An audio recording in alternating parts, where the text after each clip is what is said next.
नमस्कार साथियों।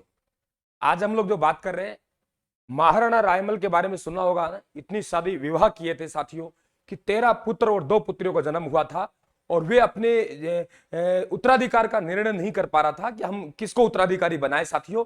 और इसी का आप लोग उत्तराधिकार का निर्णय नहीं कर पा रहा था। इसी बात को लेके आप लोगों के जो महाराणा सांगा, जयमल और पृथ्वीराज सिसोदिया के बीच झगड़ा होता है, संघर्ष होता है साथियों, उसकी हम बात करने जा रहे हैं। और महाराणा सांगा किस प्रकार से राजा बनता है। महाराणा सांगा आप लोगों के जैसे राजा बनने से पहले वे यहां से भाग जाते हैं और अजमेर के करमचंद पवार के पास रहते हैं, उसकी हम बात करेंगे साथियों। पृथ्वीराज सिसोदिया कौन था, पृथ्वीराज सिसोदिया को इनके जीजा ने जहर क्यों दिया, इनकी बहन कहां थी, इनका जीजा कहां था, क्या नाम था, सब कुछ बात करने जा रहे हैं साथियों। मात्र 5 मिनट देखिए आप लोग। महाराणा रायमल के पुत्र में उत्तराधिकार संघर्ष। मित्रों, महाराणा रायमल अपने जीवन काल में अपने उत्तराधिकार का निर्णय नहीं कर पा रहा था, क्योंकि बताते हैं कि इनके 13 पुत्र और 2 पुत्र थे साथियों। तो 3 भाई निकल के आए। सांगा कहे मैं राजा बनूं, और सांगा तो राजा बनने भी चाहिए। जयमल कहे मैं राजा बनूं, और पृथ्वीराज सिसोदिया कहे मैं राजा बनूं।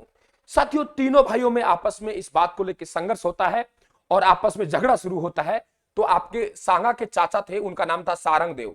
सारंग देव ने कहा, बच्चों क्यों लड़ रहे हो तुम लोग, ऐसे करते हैं अपन लोग किसी ज्योतिषी के पास चलते हैं और उस ज्योतिषी से पूछ के आते हैं कि राजा कौन बनेगा। साथियों, तीनों को पकड़ के इनका चाचा सारंग देव कहां ले जाता है, एक ज्योतिषी के पास ले जाता है। और ज्योतिषी कहता है कि भाई देखो, हाथ बताओ। पृथ्वीराज सिसोदिया, तू तो राजा नहीं बनेगा। जयमल, तू बिल्कुल, तू भी कतई नहीं बनेगा। सांगा, हो क्या बात है, राज्य योग तो सांगा के भाग्य में लिखा हुआ है। साथियों, सांगा के भाग्य में राज्य योग बताया। पृथ्वीराज सिसोदिया और जयमल से देखा थोड़ी जाएगा साथियों।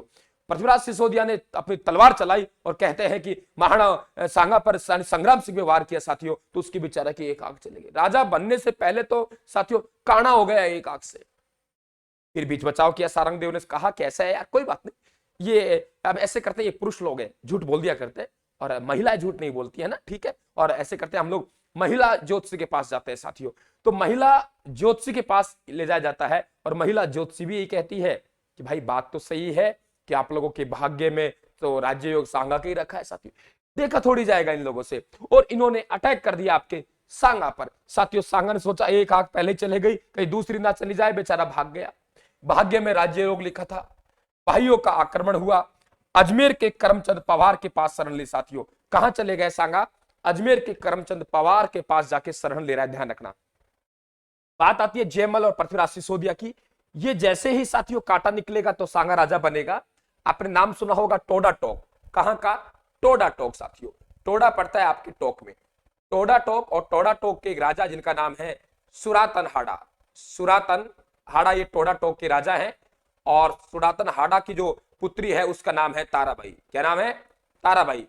दोस्तों, किसी ने आक्रमण कर दिया, लंबी कहानी नहीं बढ़ानी हम लोगों को। वैसे हम रेगुलर इतिहास पढ़ ही रहे हैं।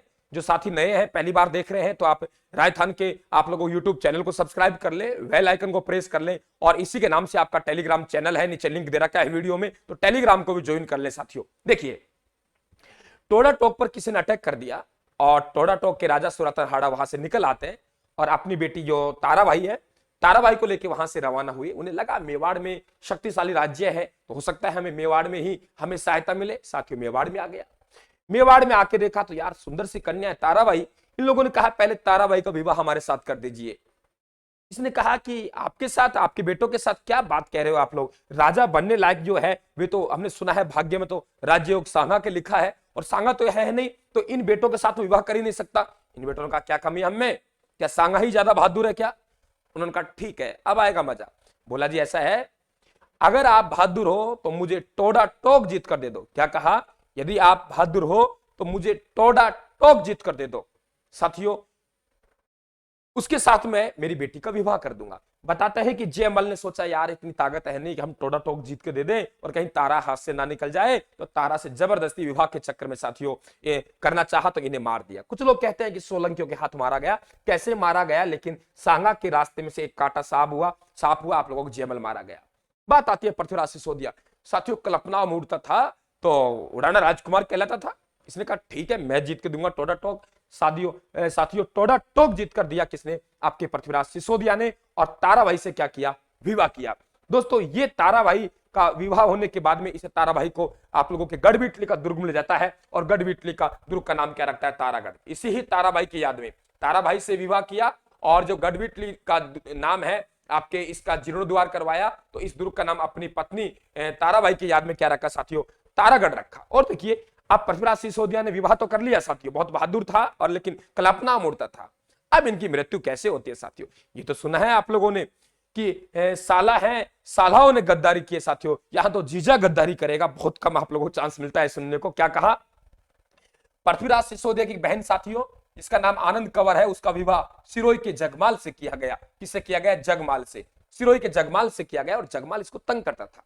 पृथ्वीराज सिसोदिया को पता लगा मेरी बहन को जगमाल तंग करता है साथियों, अपना घोड़ा उठाया और पहुंच गया सिरोही में। बोले, ए जगमाल, कैसे तंग कर रहा है तू मेरी बहन को। साथियों जगमाल ने कहा, आज तो कर दिया, आज के बाद नहीं करूंगा, माफी चाहूंगा। क्या कहा, आज के बाद नहीं, आज तो कर दिया लेकिन आज के बाद माफी चाहूंगा, अब नहीं करूंगा साथियों। तो इसे याद करने का तरीका देखिए, पृथ्वीराज सिसोदिया की एक बहन थी, उसे उसका पति पीटता था। क्या कहा, पृथ्वीराज सिसोदिया की एक बहन थी, उसको उसका पति पीटता था, पीटने में आनंद आता था, पूरी सिरोही जानती है, पूरा जग जानता है। देखिए साथियों याद करने का तरीका देखिए, बिल्कुल बिल्कुल YouTube को ज्वाइन कर लें, सब्सक्राइब कर लें चैनल को, बेल आइकन प्रेस कर लें साथियों। राजस्थान जीके में बहुत आप लोगों को मिलने वाला है। यहाँ पे रेगुलर क्लासेस चलते हैं हमारी, सुबह 7 से 8:30 और शाम को 8 से 10 बजे तक, बिल्कुल आप उनका आनंद लें। क्या कहा, पृथ्वीराज सिसोदिया की एक बहन थी, उसको उसका पति पीटता था, पीटने में आनंद आता था, पूरी सिरोही जानती है, पूरा जग जानता है। ससुराल सिरोही में था और पति का नाम जगमाल था साथी। तो पहुंच गए, जगमाल ने कहा, यार भाई आज के बाद दादा भाई नहीं पीटूंगा यार, छोड़ दे यार प्लीज यार। उसको पता था कि ये इससे पंगा लेना बेकार है साथियों, और उसने धोखे से लड्डू बनाए और लड्डू में जहर मिला और कहा, यार क्यों साला आप नाराज हो रहे, साला आप लोग लड्डू खाइए। तो साथियों लड्डू बेचारों को विषयुक्त लड्डू खिला दिए। सोचा यार पृथ्वीराज सिसोदिया ने क्या बात है, बिना लड़े जीत हो गई। साथियों लड्डू खा गया और वहां से चल दिया। रास्ते में आगे आया तो कुंभलगढ़ पड़ता है, कुंभलगढ़ की तलहटियों में साथियों आके उनकी मृत्यु हो जाती है और उनका जो दाह संस्कार होता है, वे दाह संस्कार साथियों आपके कुंभलगढ़ दुर्ग में होता है। और इसी दुर्ग में इनकी छतरी बनी हुई है, 12 खंभों की छतरी साथियों, ध्यान रखना। तो पृथ्वीराज अब सिसोदिया की मृत्यु कुंभलगढ़ में हुई और जीजा के जहर देने के कारण हुई और 12 खंभों की छतरी बनी हुई साथियों। जब ये दोनों लोग मर गए, याद हो गए, पृथ्वीराज सिसोदिया की बहन थी, उसको उसका पति पीटता था, पीटने में आनंद आता था, पूरी सिरोही जानता है, पूरा जग जानता है। प्यारे प्यारे लड्डू बनाए जीजा ने प्यारे प्यारे लड्डू बनाए, साला को खिलाया, साला मर गया, साला कुंभलगढ़ में मर गया। और साला की छतरी कहां है, कुंभलगढ़ में साथियों। अब ये रायमल को मृत्यु, ध्यान रखना, रायमल की मृत्यु होती है साथियों 24 मई 1509 को। 24 मई 1509 को रायमल की मृत्यु होती है। तो आपका ये सांगा है, यानी संग्राम सिंह है, ये आपके महाराणा सांगा के नाम से साथियों आपकी गद्दी बैठता है, यानी क्या होता है, राज्य तिलक होता है। जहां पर इन्होंने शरण ली थी, कहां ली थी, अजमेर के करमचंद पवार के पास शरण ली थी साथियों, ध्यान रखना। यही सांगा ने आपके करमचंद पवार को रावत की उपाधि दी। बिल्कुल धन्यवाद साथियों, टेलीग्राम को ज्वाइन कर लेना, बहुत ऐसी जानकारियां आपको पता लग गया होगा सांगा कैसे राजा बना। तो ऐसे हम लोग क्लासे लाते रहेंगे, ऐसी वीडियो लाते रहेंगे। और देखिए आराम से आपके बहुत बड़ा पृष्ठभूमि कि आपके रायमल का उत्तराधिकार क्या था, जयमल और पृथ्वीराज सिसोदिया का विरोध क्या था। बिल्कुल धन्यवाद साथियों, राम राम साहब।